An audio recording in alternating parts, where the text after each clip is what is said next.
Before I come on to the substance today on the subject I'm here to talk about, I just want to talk a little bit about my own background and why this matters to me. As you have heard, I'm not just a member of Parliament for Tottenham, I'm from Tottenham. And back when I was growing up, if you saw a young man who looked like me in a suit, he was probably on his way to church or a magistrate's court. I saw the poverty and the injustice around me at the time of the National Front and Thatcherite inequality. I would get stopped and searched because I was black. And I saw then how the law could only protect people from crime, from racism, from unfair dismissal, when it was fairly and properly enforced. And this realization, as a skinny teen, nervous about police, is how I grew interested in advocacy. And as I grew older, I began to see the law as a tool that advanced progress for minorities through rights throughout the 20th century. But as I studied my heroes, like Martin Luther King, I knew there was so much more work to do to keep progress on the march. And this is what took me to Harvard Law School, and this is what made me a lawyer. And this is how advancing the rule of law came to be at the centre of my politics. As a backbencher, my proudest achievements were to stand up for victims of the Windrush scandal, the victims of Grenfell Town Fire, and working cross-party with David Cameron, no less, to change a broken system with the Lammy review. A shadow from the secretary, as I look out onto the world stage, my politics remains rooted in the same sense of justice. And that is why, during the war in Gaza, when others have stayed quiet for political reasons, Labour has always found, right from the beginning, the International Court of Justice and the International Criminal Court. And it is why our Labour Party will not talk down international institutions like the United Nations. Instead, we will build them up. But friends, the truth is that in 2024, the rule of law is in peril. Over the past 14 years, I've watched a slide in British politics from a place of bipartisan support to a country where the party in government, the Conservative Party, has openly undermined the rule of law, sometimes breaking the law in, I quote, a specific and limited way with the internal markets legislation, other times threatening it in the Northern Ireland Protocol Bill, and again in the Nationality and Borders Bill, and again in the Illegal Immigration Bill, and again in the Economic Activity of Public Bodies Bill. The whole country watched in horror as Boris Johnson and Rishi Sunak were found to have broken the laws they enforced on the public during the pandemic. And under this government, the UK's reputation as a country where the law will change to those on the statute books have been openly ignored. So on to the problem that we are addressing here today. It starts here in London, in dark corners of Britain's financial centre. What happens in London matters because the UK is the largest exporter of financial services in the world. It matters because financial services provide work worth nearly 70 billion, and it matters because this is an engine upon which our economy depends. Labour will champion the City of London because Britain's financial centre of finances, both British and global growth. And except in those dark corners, this is a force for good and an immense power on the world stage. But with power comes responsibility, because Britain's financial centre operates and shapes global finance as a whole.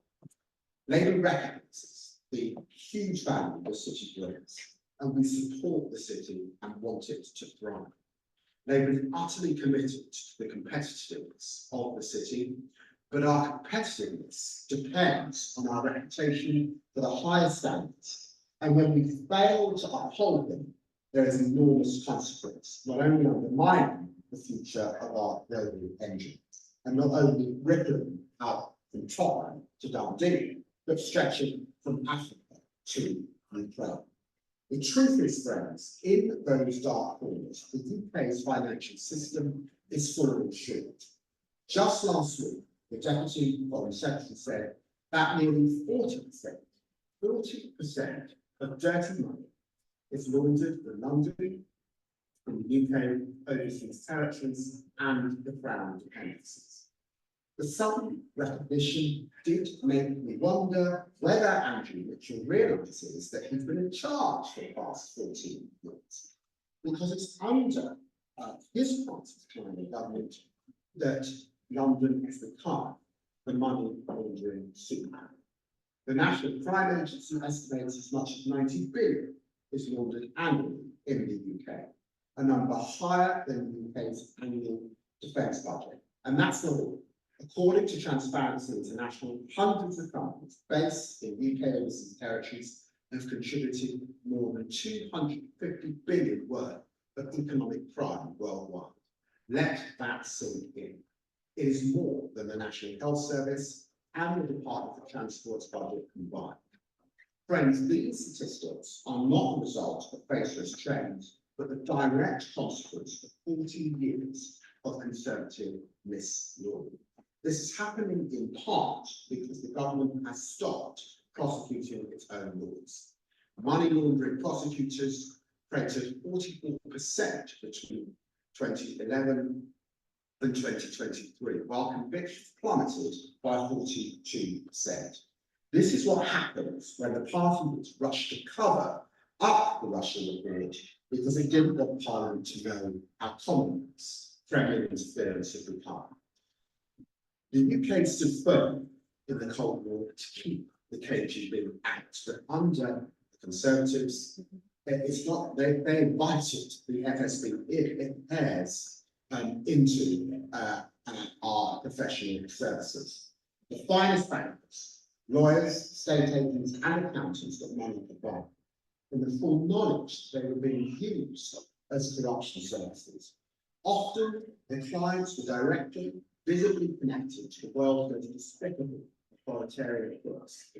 Friends, it should never have taken Russian troops making a full-scale invasion into Ukraine for the government to take even the mildest measures to Kremlin kleptocrats with its acts on economic crime. The party says it wants to turn its capital from such a kleptocrats monopoly board, where luxury properties became the bitcoins, the kleptocrats, driving as house prices for everyone else, sitting empty with the lights out as the safety deposit boxes stolen away.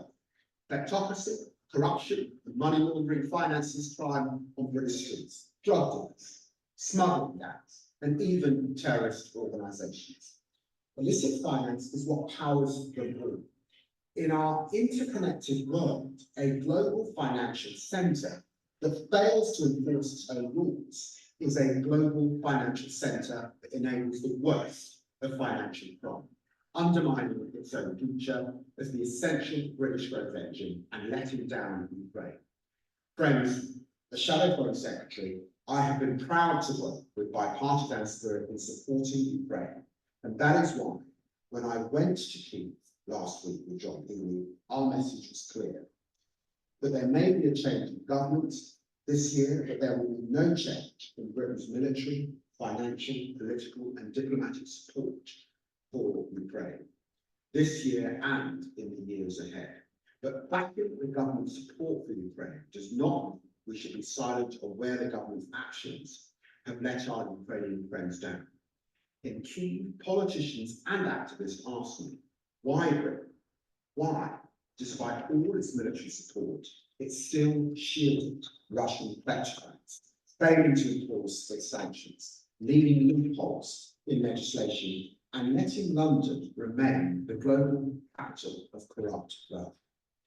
The easier it is to launder money, the easier it is for criminals and kleptocrats to convert these ill-gotten gains into a new source of power, the easier it is to launder money, the stronger we allow these enemies to become. Britain's role as a corruption services centre has been raised with me in Washington, DC, just as it has in the continent of Africa. Our security partners see us not only as failing, but enabling kleptocrats from Russia and other authoritarian regimes to grow stronger. And as for our development partners, they see us handing aid in one hand, but offering the loopholes to safely asset strip the very countries we are seeking to develop in the first place. The consequences of crime are this: children without the education they deserve, healthcare systems stripped to the bone, public services undermined, and development denied. The United Nations estimates that some $88.6 billion is leaving Africa every year. This is higher than the roughly $53 billion which the African continent receives in aid every year. These are not just numbers. Corruption is not a victimless crime. In Africa, in Eastern Europe, in the Caribbean, I've met the victims of corruption. Everyday citizens robbed of the development, robbed of the security, robbed of the hope that belongs to them. And this travesty, year in, year out, is a vicious cycle that we all know. Only a Labour government will confront. And friends, let us finally be honest, Britain is part of that problem. Britain's regime are giving with one hand, but taking a blind eye to theft with the other. Because whilst I passionately believe, especially as a son of the Caribbean, that our overseas territories contribute hugely to not only the people times when it comes to our economy, but by making critical contributions to our global role in oceanic and environmental protection, and have all too often been forgotten by whitemen. Britain and its global family represent 31.5% of the global architecture that facilitates corporate tax haven jurisdictions. Now, we all know that many of the UK's cherished overseas territories are not involved in financial services, and real progress has been made, including on cooperation with law enforcement and coming off blackness. But we must go further and faster, as it remains the case that 3 out of 4 of the offshore jurisdictions with the highest risk of involvement with international corruption are currently UK overseas territories. And this is a contradiction that cuts into our credibility, and we must be honest about this. We must solve it together, working together on the problem. But this is a problem that starts absolutely in Westminster. I'm proud that both parties voted in Parliament to sanction Russia, and this should have been a vote to end London grab once and for all, to enforce the rule of law. But it's with a heavy heart as a lawyer and as a friend of Ukraine that I'm afraid we've shown ourselves unwilling or incapable of enforcing our own sanctions regime. There has still been zero convictions for sanctions evasion in the UK since 2009. There have been 0 fines issued for breaching financial sanctions put in place since February 2022, when the war in Ukraine began. The UK Office for Financial Sanctions Implementation has only named and shamed one firm for financial sanction breaches. Wise payments for allowing the withdrawal of $250 from bank accounts. This would be comic if it were not so dire. The statistics on trade sanctions are almost as woeful. The HMRC has only levied 9 fines since the invasion, totaling a mere £3.35 million for breaches of that regime and export controls. And there are apartments in Mayfair owned by Russian kleptocrats that are worth more than that amount. Flagrant abuses of the UK sanctions regime are staring us in the face. Are we supposed to believe the 18 times increase in UK car exports to Russia's neighbouring Azerbaijan since the invasion is not because of sanctions evasion? This is not unique. Britain exports to Kazakhstan have surged more than 10 times since the invasion. Overall, UK exports of Russian sanctioned items to Armenia, to Kazakhstan, to Georgia, and Uzbekistan have surged by over 500%. This trade is not harmless. It includes items the British government has sanctioned because they know they're used by the Russian war machine. Drones, planes and helicopter parts, data processing machines, and radio navigation guides. These have deadly consequences for Ukrainians, and I saw that last week. When I was in Washington, DC, the week before last, my friends on the Hill raised these issues with me directly. The US has shown what can be done. Its Office of Foreign Assets Control has levied $1.54 billion in fines for sanction breaches in 2023 alone, with more than 40% relating to Russia. The US Task Force Capture has seized over 700 million, mostly related to Russia-related sanctions evasion, and charged over 70 individuals. Meanwhile, here in the UK, despite the UK freezing 22.7 billion of sanctioned assets held by individuals and entities, a grand total of £0 has been seized as a result of sanctions evasion since this. Friends, it's time to take action. And as I told my friend in Ukraine, a Labour government will. To complete this task, it's important to understand a simple fact. There are men in suits behind every crime. Every time a kleptocrat launders money or evades sanctions through British territory, they're enabled by hired help. It's not just in the mafia news that the attorney knows where the darkest secrets lie.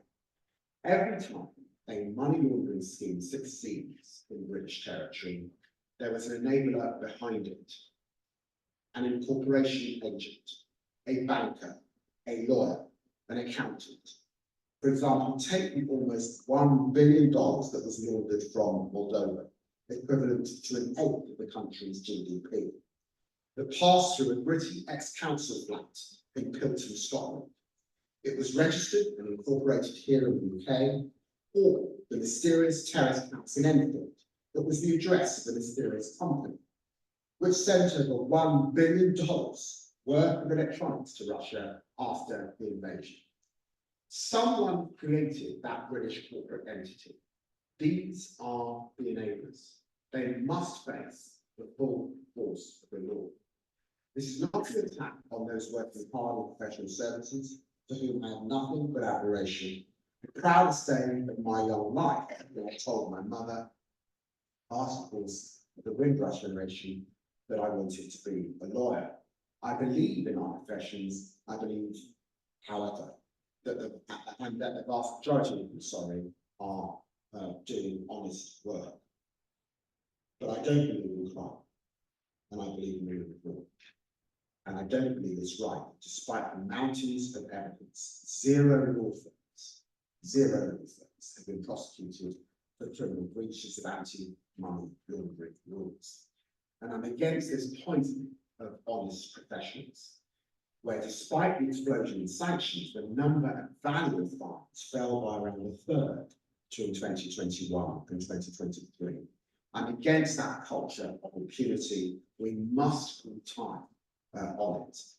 A Labour government led by Keir Starmer, former international human rights lawyer and director of the Crown Prosecution Services, will enforce the rule of law. And this must be a systemic approach, joining up the dots between the foreign and the domestic, and demonstrating what a government of team players working across departments with my colleague Rachel Reeves and Yvette Cooper can achieve. We will start internationally by hosting a summit of allies and international financial centres to launch a sustained initiative to tackle dirty money, driving a powerful agenda of tackling corruption and money laundering.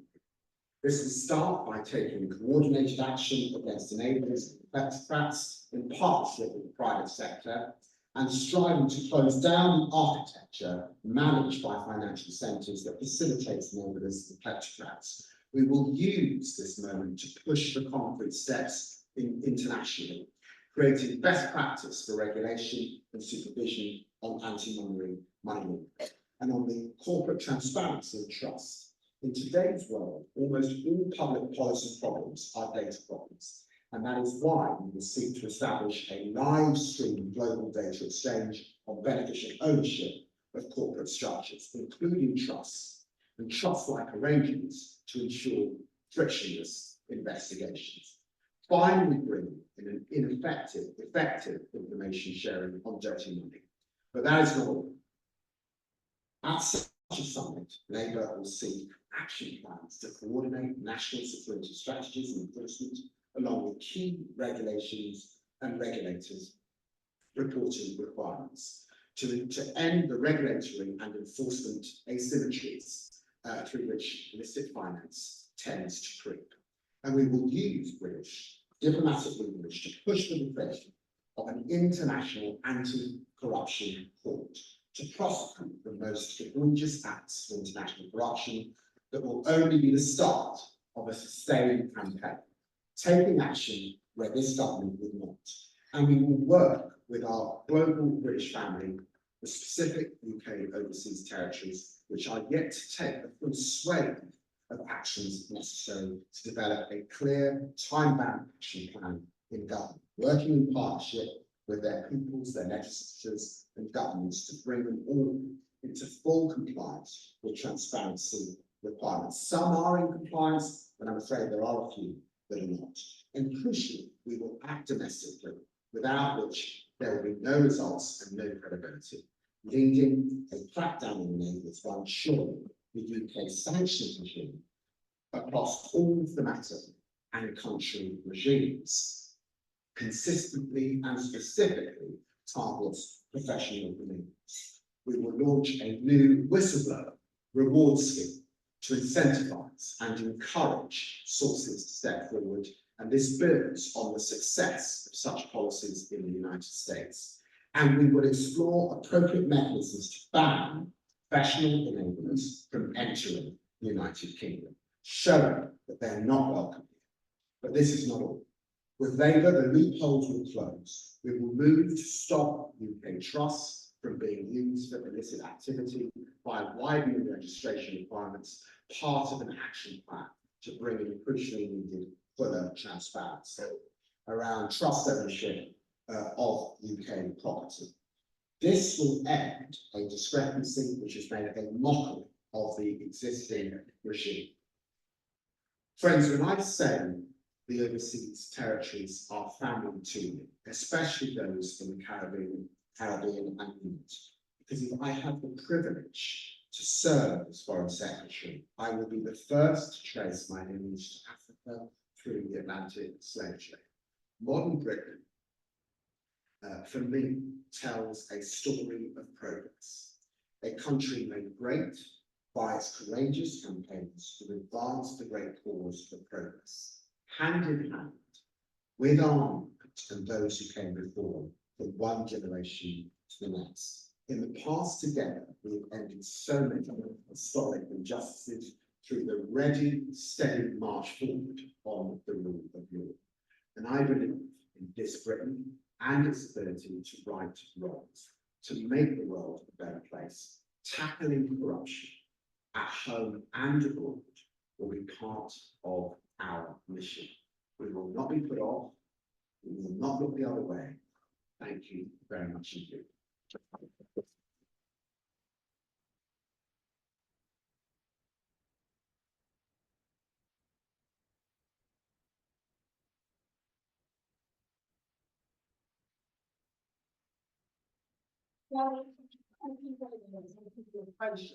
Yeah, it's fine to say thank you to the audience for their patience, but also I'm very glad that we finally got to hear your speech, so thank you.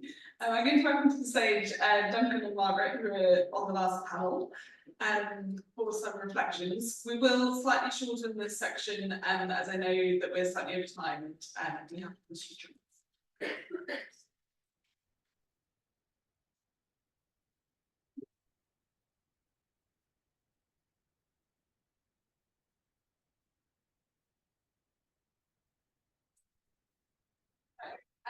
Margaret, I wonder if we could start with you and your reflections, having heard David's speech. Well, what a fantastic speech, honestly, David. I think I've been working in this arena for over a decade now, and it's the first time that I've seen a really bold, ethical, strong commitment to trying to pull many of the levers that we know need to be pulled if we're to start turning around the problem of illicit finance. So thank you. That's my real reflection. There is a lot of work in that. I think there was nothing I disagreed with. I think probably as a sort of slight outsider, I will always push for transparency to be really open, not just to governments, but to again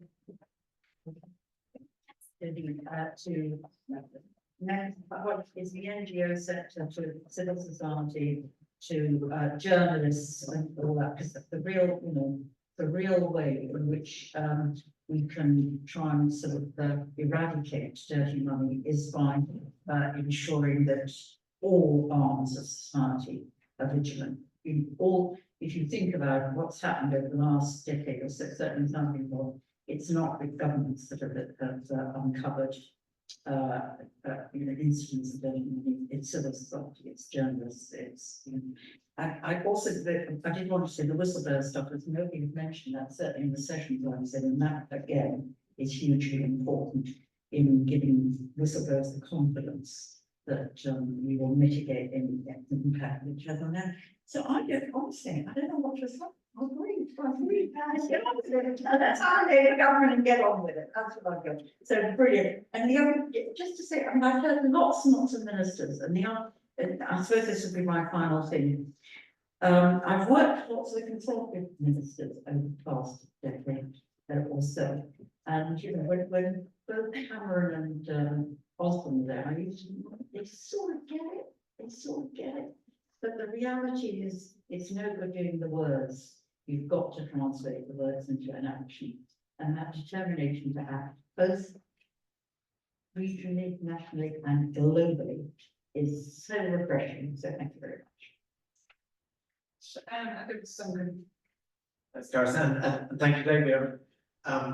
Some people might wonder why a man who's about to become Britain's Foreign Secretary is dedicating a speech this afternoon to a subject which is largely involves solutions in terms of regulation of our own financial centre.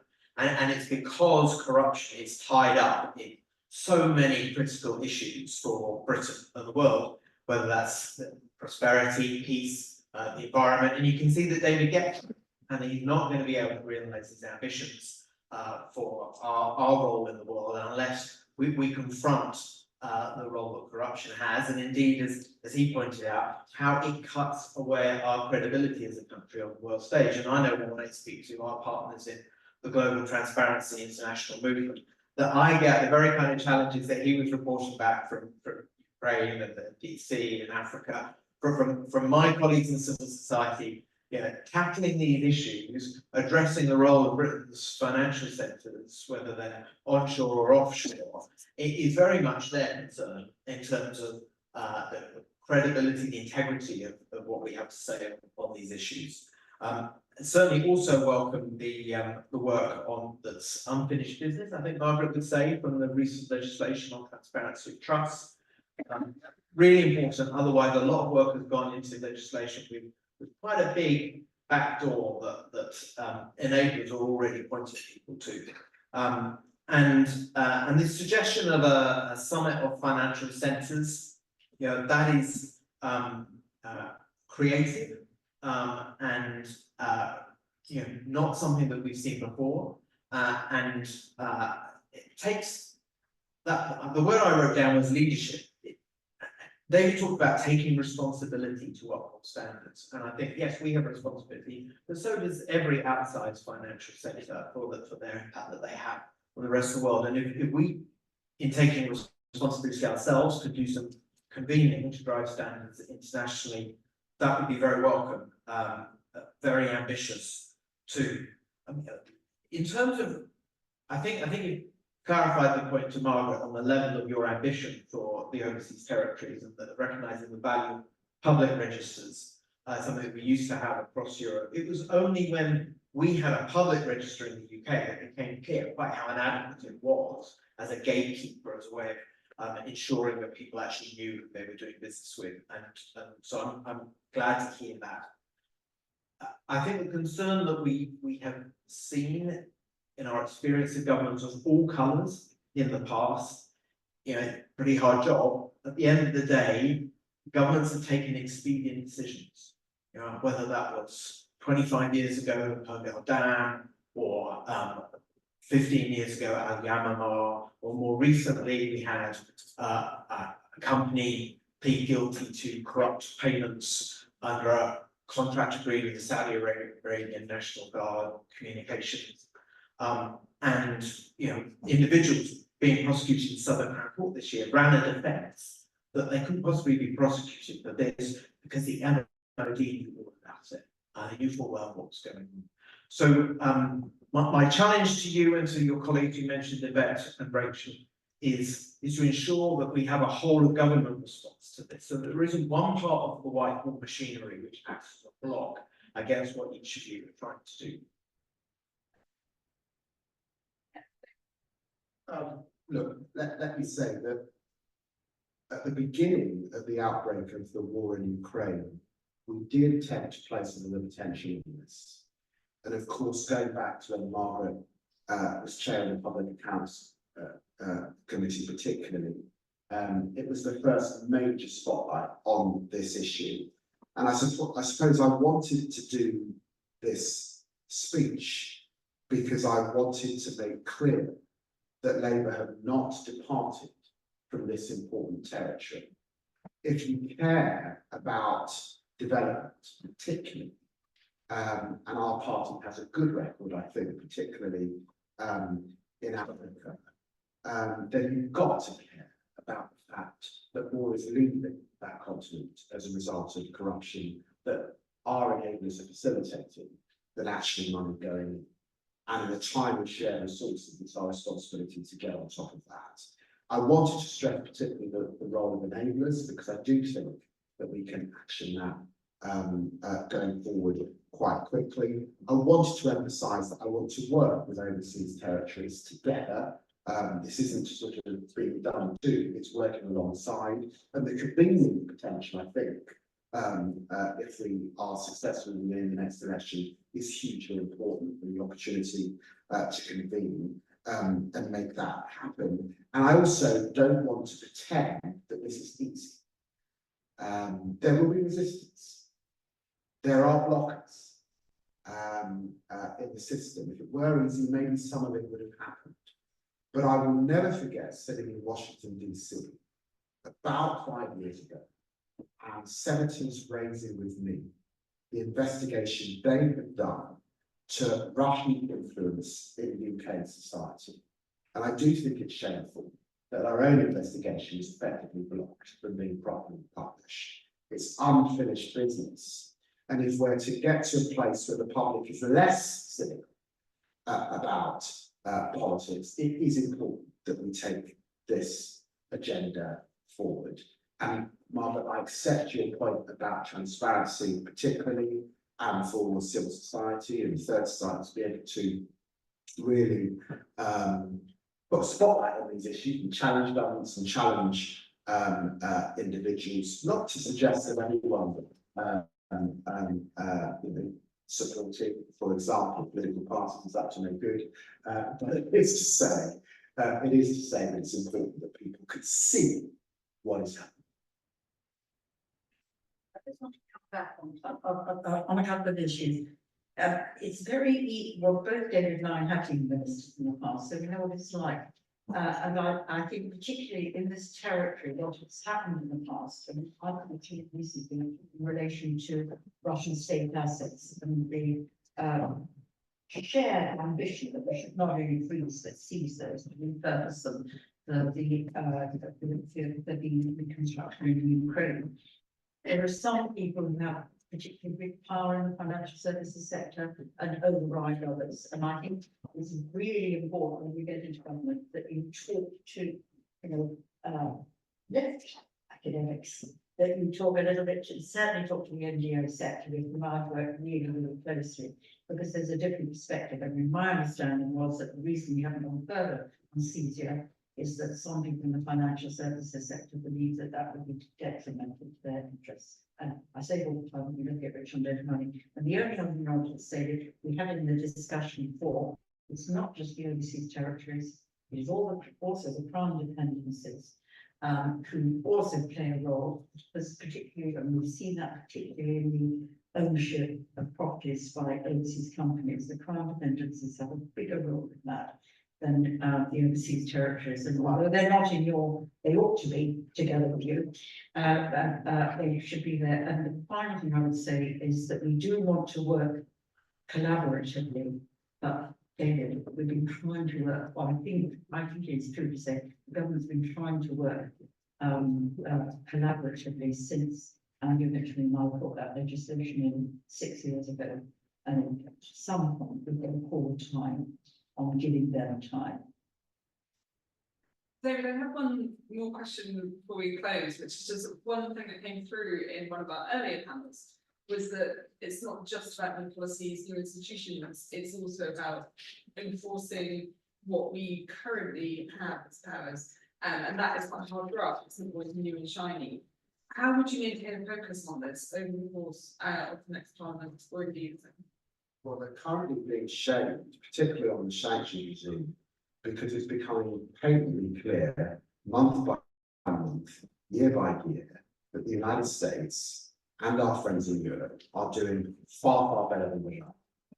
That we have a positioning, particularly that's forward-leaning on Ukraine and our support for Ukraine, and it's been consistently undermined. And so I do think a Labour government has to review the enforcement mechanism particularly. It is not working sufficiently. The number of fines, the number of the amount of money, clear pales into insignificance when you look at the scale of the problem. And we have to crack that problem as a #1 issue if we win. It's not going to happen, it's not a day one fix, because it takes proper intensive review as to why, and I got the sense of dispatch box yesterday when I was pushing Andrew Mitchell on it, the ministers are asking questions, but somehow the system is just not producing the results. So there's some sort of systemic block that we're going to have to uncrack. I don't think Margaret knows what that is, or I don't know what it is, but we're going to have to crack it. Well, the government does have an economic crime strategy board, which is a multi-sectoral approach, public and private. One thing that surprises me is, given how much research tells us that when we look at economic crime, there is an international nexus, that actually the Foreign Commonwealth Development Office is not part of that whole government response. And perhaps if it was, there would be a direct mechanism for you and your officials, once taking office, to be challenging the system on these questions, but rather than be in a predicament described the Deputy Foreign Secretary would be. Perfect. We have run over time, so I'm going to bring us to a close. Before we close, I just want to thank everybody who's been a part today. Well, indeed, everyone's still here actually who's been a part of today. It's been a really rich set of discussions, whether that was from thinking about the hard graft that we need to go into further progress on this agenda. Good progress has been made already, but there is so much more to do to ensure that we can become the anti-corruption capital of the world, which is the name of our conference. Really rich discussion about the overseas territories and ground dependencies, and what can be done there, and different views on approaches of how we get there. And then finally, fantastic to hear from David on the commitment that he would bring to government if elected. And it leaves me feeling quite hopeful about the future of this agenda. Now, at IBPR, we are currently seeing what we can do that's most useful in this field. We know that there's a huge amount of expertise in the room, and so we're really keen to speak with you. Please seek out my colleague Path, who you've seen at various points throughout the day, because we'd love to talk to you about it and make sure that we're doing very impactful work in the space that supports a progressive, ambitious government on this agenda. But for now, we have some drinks downstairs. So do please join us, and please join me in thanking so many people, IBPR staff, Charles Davidson, who I mentioned at the beginning of the day, who has made all of this event possible, to all of our speakers, and particularly to David and to Margaret and to Duncan for this final panel. Thank you.